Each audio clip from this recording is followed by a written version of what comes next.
Some betrayals are sharp and quick, like a knife you never see coming. Others are slow, dragging their edge across you for weeks, months, until you finally realize the bleeding never stopped. Ethan Shaw's betrayal was the second kind. He took my work, my pride, my recognition, and wore it like his own. And by the time I saw the blade, it was already buried. Before you hear my story, tap subscribe and drop a comment if you've ever been underestimated, discarded like you didn't matter. The first time I met him, I was holding a mug of lukewarm coffee and a folder thick with sketches, my shirt wrinkled from an all-nighter. He didn't look tired.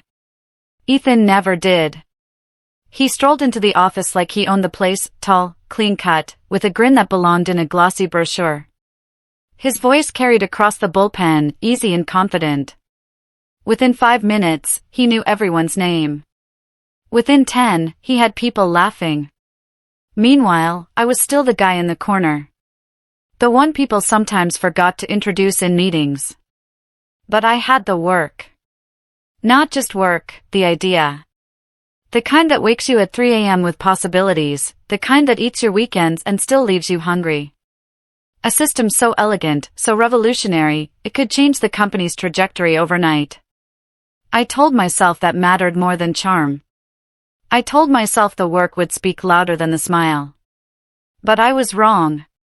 2 months later, we were sitting in the glass-walled conference room. The kind of room where your reflection stares back at you from every surface, reminding you of how small you really are. I'd spent nights preparing for that meeting. I had slides, notes, even a demo polished to perfection. My palms were sweating, my chest buzzing with hope. When the senior partners filed in, I pushed the prototype across the table. My voice wavered, but I made it through the introduction. And then Ethan leaned forward, flashing that smile. "We've been working on this for months," he said. "And we're excited to finally show it off." "We." The word landed like a stone in my stomach. I opened my mouth to correct him, but then the partners turned their attention on him, asking for details, nodding as he explained my design with the smoothness of a man who'd only skimmed the surface. I sat there, silent, telling myself, it's fine. He'll give me credit later. He didn't. When the meeting ended, they shook his hand, congratulated him on the visionary work, and barely glanced at me. That was the first cut. It didn't stop there. In fact, it got worse. I'd draft an email to a potential investor. The next morning, Ethan would send it first, with his name at the bottom. I'd pitch an idea in a brainstorming session. The following day, Ethan would present the same thought, word for word, to the executives, and they'd applaud. Once, I stayed up all night building a simulation. By the time I walked into the lab, Ethan had already loaded it onto his laptop, practicing a test run for a demo. Each time, I told myself I'd confront him. But when the moment came, he always disarmed me with that same polished charm. "Hey, don't worry, man. We're a team. Your work is our work." The way he said "our" made me feel childish for even questioning it. But deep down, I knew. He wasn't a partner. He was a thief. It didn't help that management loved him. Ethan was everything they wanted in a face for the company, young, articulate, camera-ready. He played golf with the CEO, laughed too loudly at the VP's jokes, remembered everyone's kids' names. Me? I was the quiet one. The guy who skipped happy hours to finish debugging. The one who blended into the background. At first, I told myself it was fine. Let Ethan take the spotlight, I'd let the results speak for me. But the results were speaking in Ethan's voice. The night it all snapped was quiet, the office lit only by the glow of monitors and the hum of servers. It was 2:43 a.m. I left my desk for a stretch, my head pounding from too much caffeine. When I returned, there he was. Ethan. Sitting at my computer. My heart slammed in my chest. He didn't even look surprised. He just turned slightly, still scrolling, and said, "Just making sure everything's polished before tomorrow." His tone was casual. Like he wasn't stealing. Like I should thank him. My fists clenched at my sides. I wanted to drag him out of my chair, scream at him until the walls shook. But instead, I stood there, swallowing my fury, nails biting into my palms. Because I realized something. He wasn't going to stop. A week later, the announcement came. Investor launch, final presentation, Ethan Shaw. I stared at the subject line until the words blurred. No mention of me. Not even a footnote. It was like I didn't exist. The rage didn't hit all at once. It seeped in slowly, mixing with despair, with exhaustion, with that gnawing ache of being invisible. That night, lying awake in the dark, I realized the truth. Ethan had already taken everything from me, my credit, my pride, my place in the company. All I had left was the choice of how to respond. The next morning, I saw him in the break room. He was stirring sugar into his coffee, humming a tune. When he saw me, he grinned. You'll be there, right? Backstage? Wouldn't feel right without you. Without me. As though I were an accessory. A prop. I forced a smile. Of course. And that was the moment I knew. If he wanted the spotlight, fine. I'd let him have it. But I'd make sure the light burned. The idea came to me not in a flash, but in a whisper. Not anger, precision. A single line of altered code. Elegant. Invisible. A flaw only I could trace. The program would run flawlessly, for 5 minutes. Long enough to hook every investor in the room. Long enough for Ethan to bask in his stolen glory. Then, it would unravel. And when it did, the fall would be spectacular. I didn't feel guilt. Not anymore. I felt balance. The night before the launch, I didn't sleep. I sat in my apartment, staring out at the city lights, laptop closed beside me. Doubt whispered in my ear. What if they trace it back? What if you ruin everything you worked for? But then I remembered Ethan's smile. The way he said our work. The way he erased me without blinking. And I knew he'd already ruined me. This was just the reckoning. The venue was a temple to ambition. Gleaming floors, enormous screens, rows of seats filled with men and women in designer suits. The air buzzed with anticipation, money practically dripping from every handshake. Backstage, I stood in the shadows, watching Ethan adjust his tie. He looked perfect. Too perfect. He didn't see me. He didn't even think of me. And for the first time in months, I felt calm. Because I knew what was coming. The spotlight bathed him in gold as he walked onto the stage to thunderous applause. And I smiled, quietly, invisibly, knowing the countdown had already begun. The hum of conversation in the auditorium was like a living thing, low, restless, electric. From backstage, I could see the sea of polished shoes and tailored suits, the gleam of diamond watches catching the light. Hundreds of investors, executives, and press had gathered, their eyes fixed on the stage, their pens and phones ready to capture history. The history Ethan had stolen. I stood in the shadows, heartbeat steady, hands folded behind my back as if I belonged there. My badge kept me from being questioned, but no one paid attention to me anyway. That was the beauty of invisibility, no one notices the ghost in the corner. All eyes were on Ethan. He walked onto the stage like he was born for it, soaking in the applause as though it were oxygen. The spotlight bathed him in gold, making his crisp navy suit gleam. His smile was flawless, his movements smooth. He looked every inch the genius innovator. Ladies and gentlemen, he began, voice amplified and steady, thank you for being here. Tonight, we reveal a revolution in technology. A system designed to change the way we think, work, and live. The audience leaned in, hungry. Ethan thrived on it. I could see it in the way he squared his shoulders, the way his voice deepened with confidence. He was drunk on their admiration, and the worst part was, for a moment, it almost looked deserved. Almost. Because I knew the truth. And I knew what was coming. He started the demo. The massive screen behind him lit up with the sleek interface I'd built, my interface. Investors murmured appreciatively, nodding, already imagining profits. "Notice the seamless integration," Ethan said, gesturing to the display. "We designed this system to anticipate user needs in real time." "We?" The word gnawed at me, but I didn't flinch. I checked my watch. 4 minutes left. At 3 minutes, the crowd was enchanted. Ethan's voice rose with theatrical confidence as he demonstrated the system's adaptability. He was in his element, charming, glib, flawless. At 2 minutes, a ripple of excitement spread through the audience. Cameras flashed. Executives exchanged knowing smiles. At 1 minute, Ethan leaned on the podium, basking in the glow. "This," he declared, "is only the beginning." And I smiled. Because I knew what came next. 5 minutes and 14 seconds.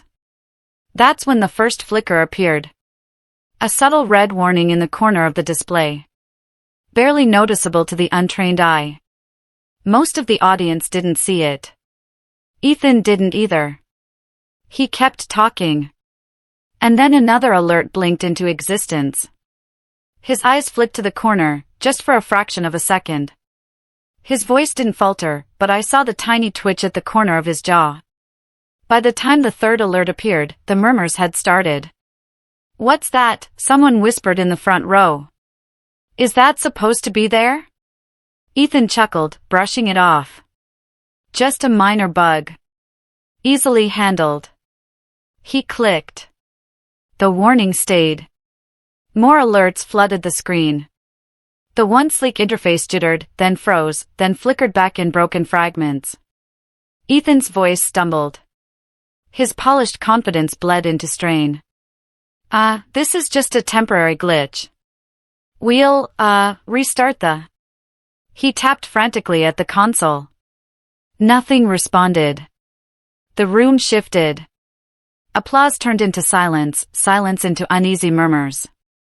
People shifted in their seats, leaning back, frowning. The CEO's face in the front row hardened like granite. Investors pulled out their phones, some already typing. Ethan's forehead glistened under the lights. His hand trembled as he tried again. "Ladies and gentlemen, please, bear with me." But the system wasn't listening. Because I'd designed it not to. The interface crashed completely, collapsing into a cascade of error codes. The massive screen behind him went black, then flashed with bright red text, "System failure." A ripple of gasps surged through the audience. Someone laughed nervously. Someone else hissed, "Unbelievable." Ethan's mask cracked. His voice rose, desperate now. It worked in testing, I swear." But no one was listening anymore. The CEO stood, his face unreadable but cold. A cluster of investors shook their heads, already heading for the exits. Ethan looked small under the blinding spotlight. For the first time since I'd met him, he wasn't charming. He wasn't in control. He was drowning. And I watched him go under, my chest finally loosening after months of tight, suffocating silence. He staggered off stage minutes later, pale and sweating, his tie askew. His eyes darted wildly, searching for someone to blame, something to cling to. For a moment, they landed on me.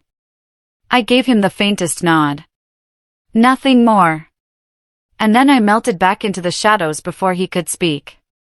Because tonight wasn't the end. No, this was only the beginning. The flaw was never meant to be the final blow. It was just the first cut. The unraveling of Ethan Shaw had only just begun. The next morning, the headlines hit like gunfire. Shaw Systems fails live demo, millions in question. Investors walk out on Ethan Shaw's big reveal. Catastrophic glitch leaves company red-faced. Every major tech site had a variation. The stock value plunged before lunch. I sat at my desk, coffee steaming in front of me, scrolling through the news feed with a calm so deep it almost felt unnatural. Months of rage and humiliation had hardened into something sharper, quieter. Ethan had wanted the spotlight. Now he had it, and it was burning him alive. By noon, the office was chaos. Executives rushed between conference rooms, voices low and urgent. Interns huddled at their desks, whispering. The CEO had locked his door. Ethan hadn't shown his face. When he finally did, hours later, he looked like a ghost. His perfect suit wrinkled, tie loose, eyes bloodshot. Gone was the confident star of last night. I passed him in the hallway. For the first time, he didn't smile. He just stared at me, his lips parted, as if he wanted to say something but couldn't form the words. I let my gaze linger on him just long enough for him to feel it. Then I walked away. 2 days later, the internal investigation began. Find out what went wrong, the CEO barked during the emergency meeting. I want names. I want accountability. Ethan sat stiffly, sweat beading at his temples. His voice cracked when he swore everything had been fine in testing. I said nothing. I didn't need to. Because the flaw was perfect, buried deep, indistinguishable from an honest mistake. Unless you knew where to look. Unless you knew who had placed it there. And only I knew. By the end of the week, the verdict was clear. Ethan had rushed the launch, cutting corners in quality assurance. Investors withdrew millions. The board demanded his resignation. I watched him pack up his office one Friday evening, his shoulders hunched, his hands trembling as he shoved files into a box. The same man who had once strolled through the halls with laughter trailing behind him now couldn't meet anyone's eyes. Colleagues avoided him like a curse. Whispers followed him down the corridor. Arrogant. Overhyped. Never as smart as he thought. The knife that had cut me 1,000 times now sliced him, and I didn't lift a finger. But the office was only half the story. A week later, a story broke on a popular tech blog. Anonymous sources questioned Shaw's contributions. The article hinted, without outright accusing, that Ethan had been taking credit for work that wasn't his. Emails surfaced. Drafts that didn't match his writing style. Notes with my handwriting appearing in his files. I hadn't sent them directly, of course. That would have been reckless. But I'd left the trail where I knew the right eyes would find it. The internet did the rest. Comments piled in. Former classmates, coworkers, even ex-colleagues came forward. Yeah, he always stole other people's ideas. Never did the heavy lifting himself. Good riddance. His LinkedIn filled with silence. Recruiters withdrew offers. Friends unfriended him. The shine was gone. He cornered me once, weeks later, outside the office building. His hair was unkempt, his eyes ringed with sleepless nights. You, he rasped, voice low and broken.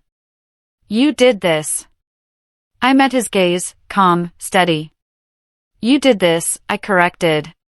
For a long moment, he just stared at me, his face crumbling. Then he turned and walked away, shoulders slumped, his shadow stretching long and thin in the evening light. I never saw him again. The company eventually moved on. I stayed, though in the background, still invisible. But I didn't mind anymore. Because invisibility had been my weapon. And silence had been my strength. I didn't need applause. I didn't need headlines. I only needed to know that justice had been done.